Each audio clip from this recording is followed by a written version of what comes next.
Let's start by set the scene for us. 1981. What kind of a Canada was that? What were the tensions that surrounded those people when they went to Ottawa to try to work out a deal on this? I mean, from a distant perspective and from the most proximal, I think that the 1970s was a very, very, very difficult decade, not only for federal-provincial relations and federal-Quebecois relations, but the whole kind of development strategy that had come out of the Second World War had, on the one hand, given impetus to Quebec to have their quiet revolution and so on. And they were, in fact, engaging in province building that, like the tools of province building that the other provinces had achieved at the turn of the century. Things like gaining control over hospitals and education and hydroelectricity, all of those kinds of things. So you have, kind of Quebec in a hurry. And the welfare state and the development strategy of the post-war period had, on the other hand, so they were gaining those powers. On the other hand, it presumed a particular configuration of the Canadian economy. And by the 1970s, I think that Ontario was progressively losing its logic as the center of Canada. And for most of that period from, from Confederation on, it was kind of like what's good for Ontario is good for Canada, or vice versa.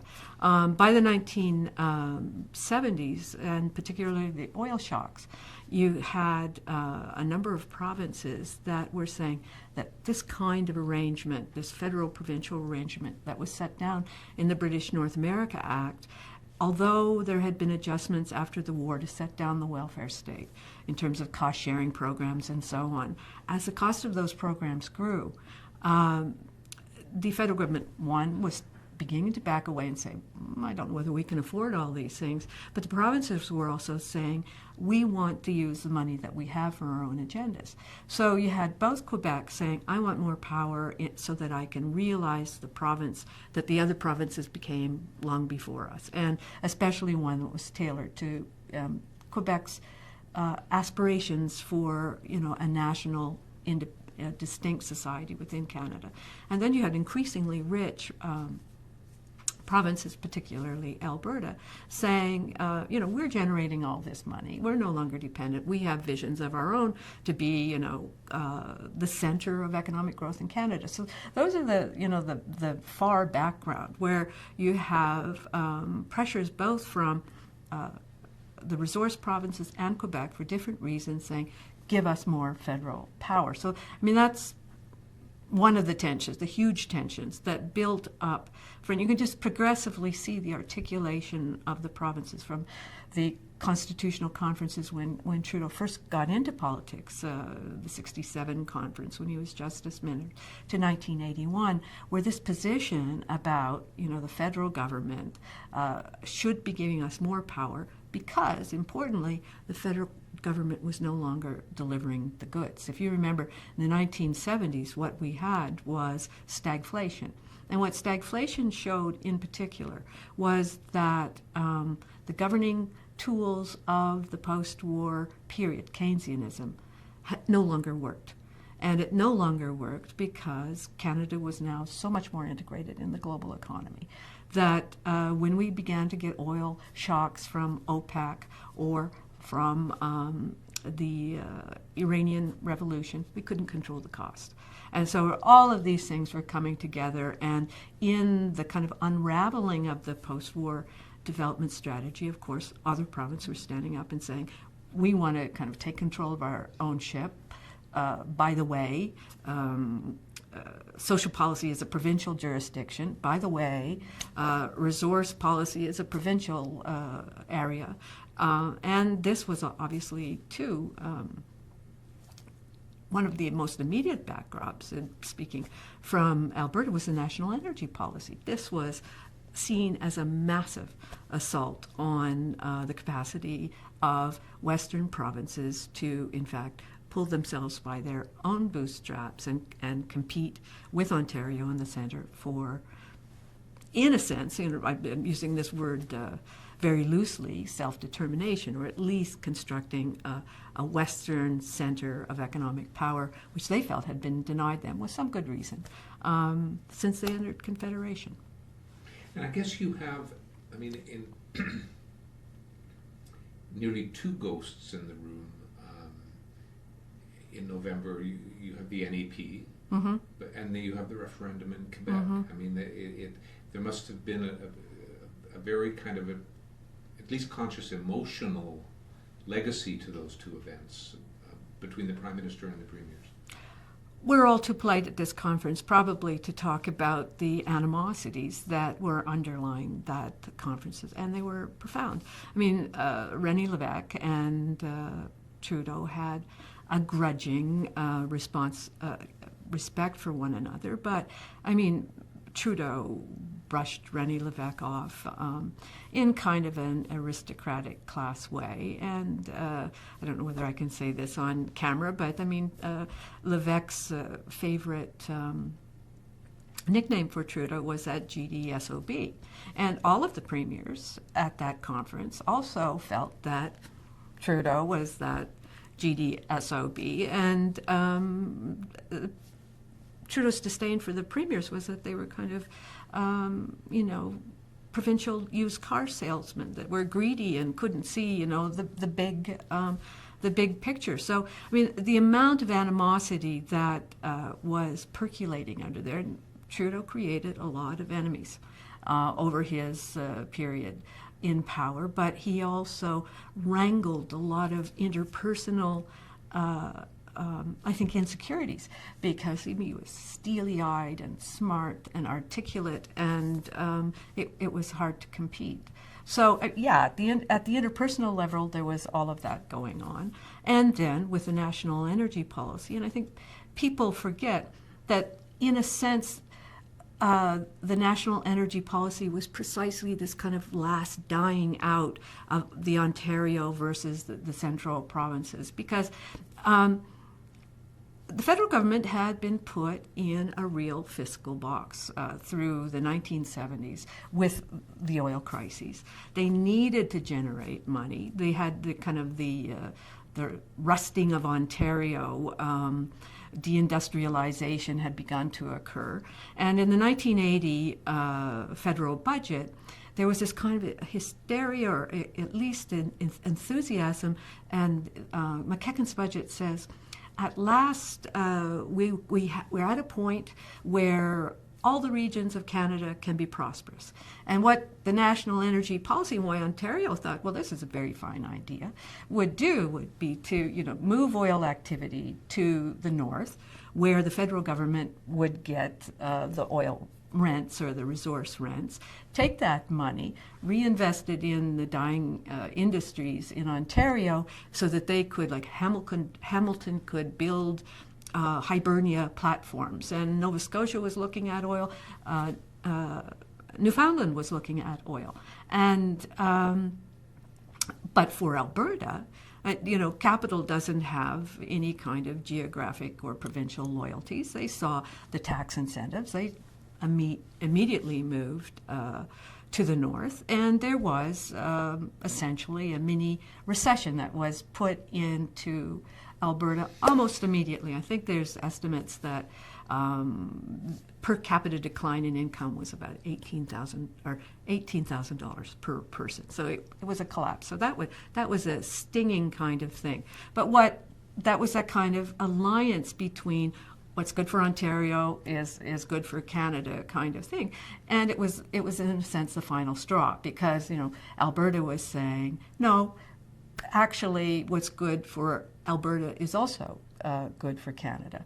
And in terms of the federal strategy, what happened was that almost immediately Ronald Reagan and Margaret Thatcher thought that they had to put an end to the kind of blackmail, as they put it, of the OPEC countries. So they put the 1980 budget in place, the McKechnie budget, and then something that makes the Scottish, mad to this day.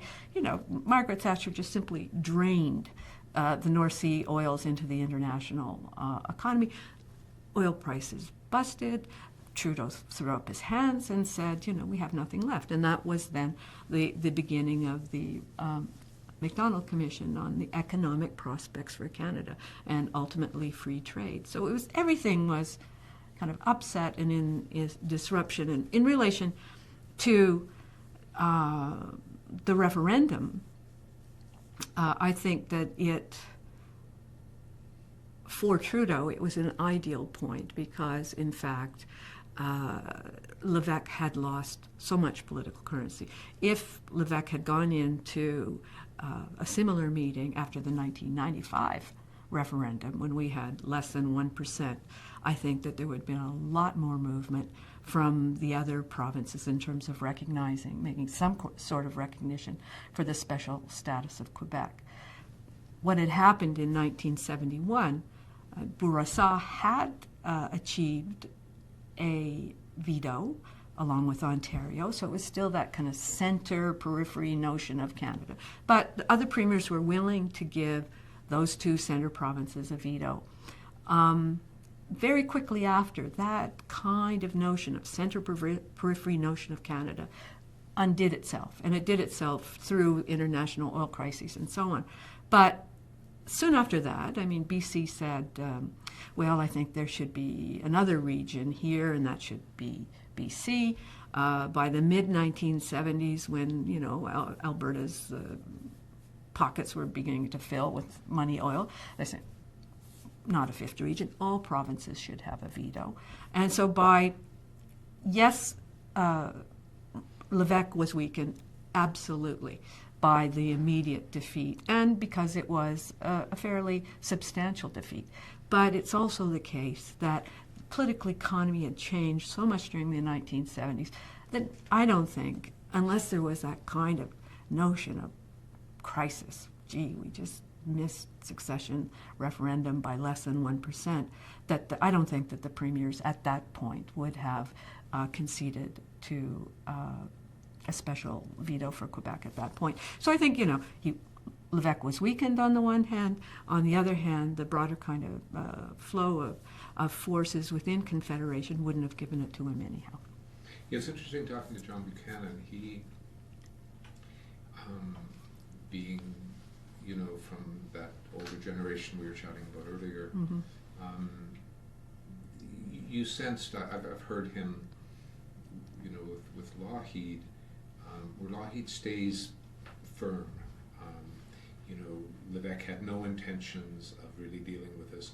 Buchanan, even today, there's nearly that wishful thinking on his part that René Lévesque did, in some deep part of himself, mm-hmm. want to make a deal, that he wasn't just a cynical member of the Gang of Eight. Mm-hmm.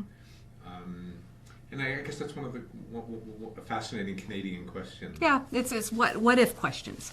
I think there were members of his delegation that were totally cynical, Claude Morin, whomever. But I think that Lévesque could have walked away from that conference with a few additional powers that he probably would have signed. He knew that he was in a weakened position. But these are the kind of what if questions. The point about the genius or the fatal flaw, and they were both, of the 1981 convention conference was the way in which Trudeau put the question. And that was brilliantly Trudeau's alone. And so the way he said, okay, we'll deal with three issues. We'll deal with the charter, we'll deal with patriation, and we'll deal with an amending formula. Okay, so all of the provinces, and when René Lévesque joined that coalition of the Gang of Eight earlier that year, his only options was to say, I'm not going to get a special status for Quebec, so I'll join in with the other provinces, and maybe we'll get a little bit more fiscal room. In particular, maybe we'll get the capacity to opt out of federal programs and get compensation. And that had worked beautifully for Quebec in the past. When you look at the Canada Pension Plan, Quebec opted out, essentially got compensation, had one of the largest capital pools in North America, right? So that had worked, and it was a good tool to push not a separatist agenda, but the building of Quebec as a kind of this aspiration of a national center for the Quebec language and so on. So these little kind of things that look not so incredibly declaration-like in a constitution, but a little bit of movement on compensation, fiscal packages, and so on, would have made it would have been a good sell for Lévesque. So absolutely. But the question that Trudeau put was essentially the People's Package, Patriation, and the Charter, or what? Okay, provincial powers weren't on the table. It totally circumvented that. So when the premiers walked into that meeting, and with Lévesque in tow, there were no powers on the table. It was a People's Package, which everybody was increasingly enamored by. Right, everybody wants rights, right? So a People's Package and bringing the Constitution home, which was a statement of, no one understood really what it meant, but they knew that it shouldn't be in Britain, right? Bringing that home. Or what?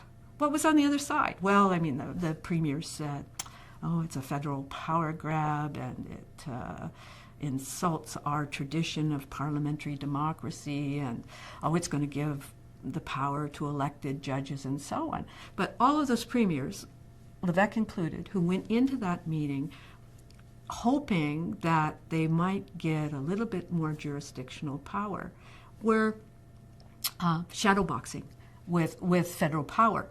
And every time they took a punch, they were hitting the charter.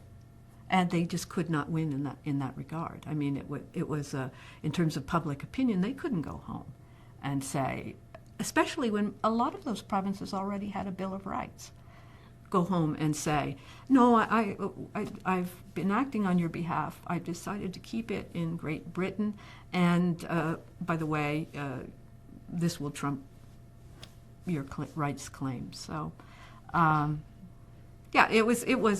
One has to remember that people come in with a shopping basket, but when they sat down at that table in 1981, the meal was Trudeau's, and it was a fairly scant one.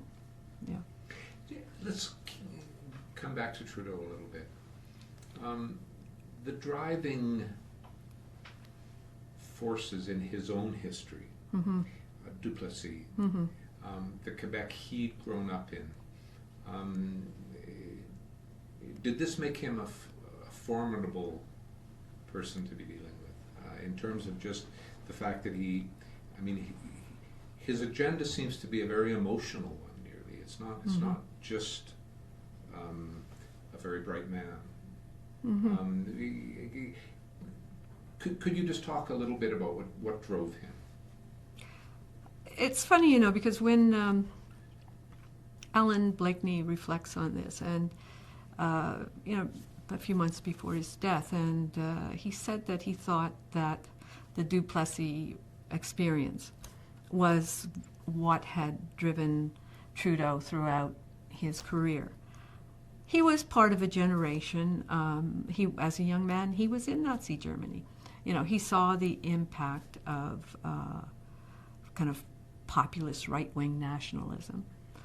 But he was also trained as a lawyer and a political scientist during a period when there was a pretty stark definition of individual rights. He grew up during a period following the Second World War when there was like the UN Declaration of Human Rights. So Trudeau was consummate small L liberal. So he was absolutely dedicated to the idea of individual rights. And he juxtaposed them. I mean, that's where do you put individual rights? We juxtaposed them always against nationalism and didn't make a distinction between the old kind of suffocating and corrupt nationalism that Duplessis exercised in order to kind of placate the masses, right? And and the kind of aspirational nationalism that was growing out of Quebec, out of the Quiet Revolution. They were all the same, okay, in his mind. I think that Trudeau probably, and I would speculate that he saw even if the Quebecois nationalism of the 1970s and 80s was more social democratic and democratic with a capital D than Duplessis ever was, his suspicion would be theoretically, or at least intellectually at least, that on the platform of nationalism, it always had the capacity to slip back in to not respecting individual human rights. On the other hand, because he was so wedded to this idea of individual liberal rights, he couldn't template out different kinds of visions of Canada's future, particularly with respect to, for example, Aboriginal peoples and so on. So with Duplessis nationalism as the baby, all other kinds of solutions to Canada's complexities, like multinational democracy, like trying to blend in a post-constitutional understanding of the relationship between Aboriginal peoples and settler societies, multi-level governance, any number of other kinds of ways of thinking about how we should govern ourselves in the future were thrown out with Duplessis and the water. That negative liberal rights regime is in many ways can't imagine the kinds of constitutional futures that we have to imagine. It's interesting too. I don't know. In your talk last night, I for some reason was thinking this. He's such a strange man, because in his view of the future Canada, what was to come, he was prescient in some ways. I mean, my favorite quote of his, that these premiers represent a kind of confederation of shopping centers. Mm-hmm. Mm-hmm. He saw that coming. Mm-hmm. That those old values. I mean, the British North America Act may have been antiquated, but it did represent a value system mm-hmm. that you lose in a materials mm-hmm. in a society, in a petrostate. Mm-hmm. You lose it especially. Mm-hmm. Is that kind of, is that part of him too? This guy who just really couldn't adapt to what was coming.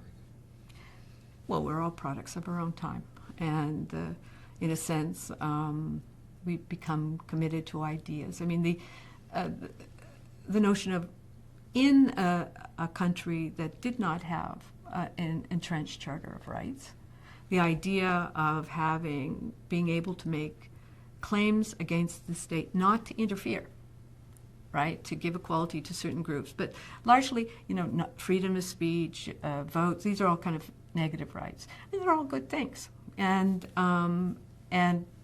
its time had come.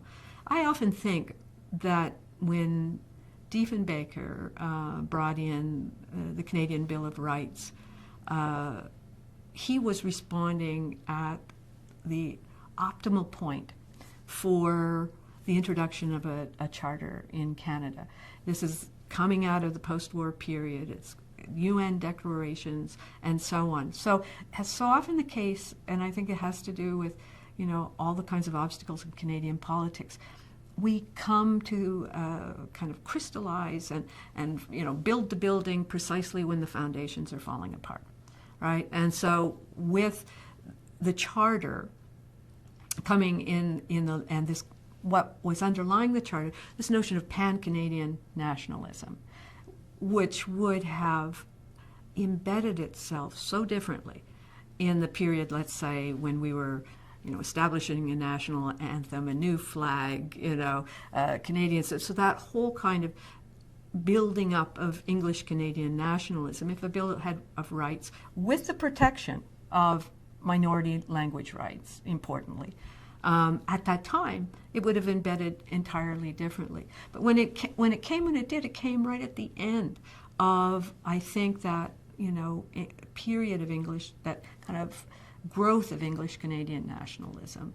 And in a weird way, the protection of individual rights then becomes not a gateway to a pan-Canadianism, but a gateway to a lot of the assumptions of neoliberal governance.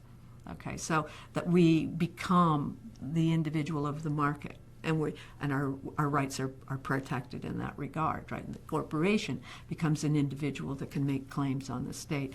So, I mean, the same thing happened with the welfare state. We took so long, and it was such an arduous kind of back and forth and cost sharing and so on. We got it precisely in place when the conditions were there to begin to unravel it, and I guess maybe that's a lesson of politics. I don't know. What I want to do, we'll take a little break here for a second. There's so much from your talk last night that I really want to follow up in some detail. Thank goodness we're working in the same city. Yeah. So okay. What I'd love to do is just find a time in the month ahead when could come over and you have a couple of hours. And sure. Sit in yeah. your office Sure. And because, for example, your whole thing of the established forces, the emergent forces, the mm-hmm. residual. Mm-hmm. Love to spend an hour talking about that. Mm-hmm. I mean, it's always struck me, I think very few Canadians realize that in a certain sense he's as patrician as Trudeau is. There's no older, more blue-blooded Alberta family. Yeah. In a sense, had Trudeau sort of met his match, mm-hmm. in a way. I mean, because you have guys like Bill Bennett who are idiots, I think, basically. Yeah. I'm sorry to say, but Lougheed's very different. He was a car salesman, right? Yeah. That's right. Yeah. So talk a bit about Trudeau and Lougheed. Well, I mean, I think all of these people, they enter politics and they have experiences and memories. And if Trudeau was the embodiment of the resistance to the experience of the Duplessis regime, then Lougheed was the embodiment of the experience of being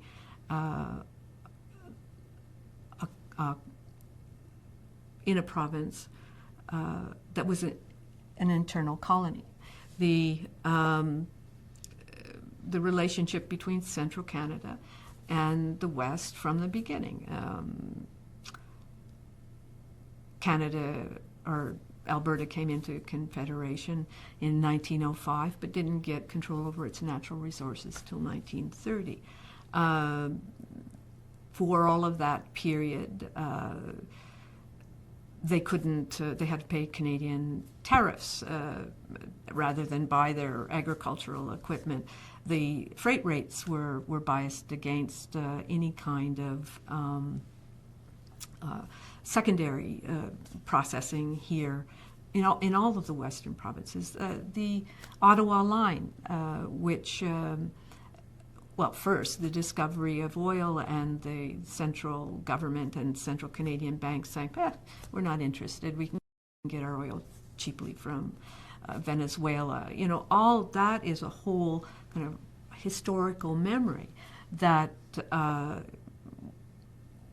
I think Lougheed remembered and remembers all too well, and what he represented when he, in fact, displaced Manning here in Manning in Alberta, and that was that it's in the same way that Lesage was saying a new Quebec for different reasons. Lougheed was saying a new Alberta. And so he embodied all of those things, and I think that it was expressed later and mobilized more voters nationally by Preston Manning with this kind of notion, but the West wants in. But I think Lougheed was much more, I'm going to bring the West in and put his feet down there. And the national energy policy in that regard was the ultimate kind of kickback from that early regime. let's watch and see what Central Ontario we can kind of do it to you again. So, yeah. No, and I think I remember I did a biography on Lougheed for Life and Times, Mm-hmm. and when we got talking about his grandfather, the senator, who saw in 1905 the Laurier Liberals turn Alberta into their own sort of satrapy or whatever they set it up as, and the resentment of that older pioneer generation. I'm from Ontario, and I'm always startled or amazed by how historic memory passes from one generation to another. And you have to kind of teach them what like my students, what the historic memory was about. Differential freight rates or the tariff or all of these kinds. They don't know what is actually the content. And one of the really interesting moments for me was when Trudeau passed away. And I was a kind of of that generation of Trudeau-mania and so on from Central Canada, and I was sad, and I had a class of intro Canadian politics. And I said, did you hear, Trudeau passed away? And is anybody going to go to the legislature to sign the book? And I got cat howls and all kinds. And I said, why? Well, I don't know, but my parents hate him, so I do too. And so it's that kind of, reproduction of the kind of the West wants in Ontario has done it to us kind of formula. But, I mean, Lougheed was closer to Trudeau in many ways as well. I mean, what he did in this province, he simply didn't want to do it without federal direction. I mean, he was classically I'm losing the word right now, but what is it? The blue Tory? Is that right? The red Tory. Yes, right. He was. That's a show. See what Stephen Harper's done to me. But he was classically a red Tory. He had absolutely no problem with using the state to advance social ends. He was saving money. He was building libraries. He was doing all the things that the Liberal government was doing and had been doing in Ottawa and so on for 25 years. So on a policy basis, they weren't that far apart. It was about, who was going to pull the levers. And it was that was what the struggle was about, yeah. That's a nice place to leave off. Good.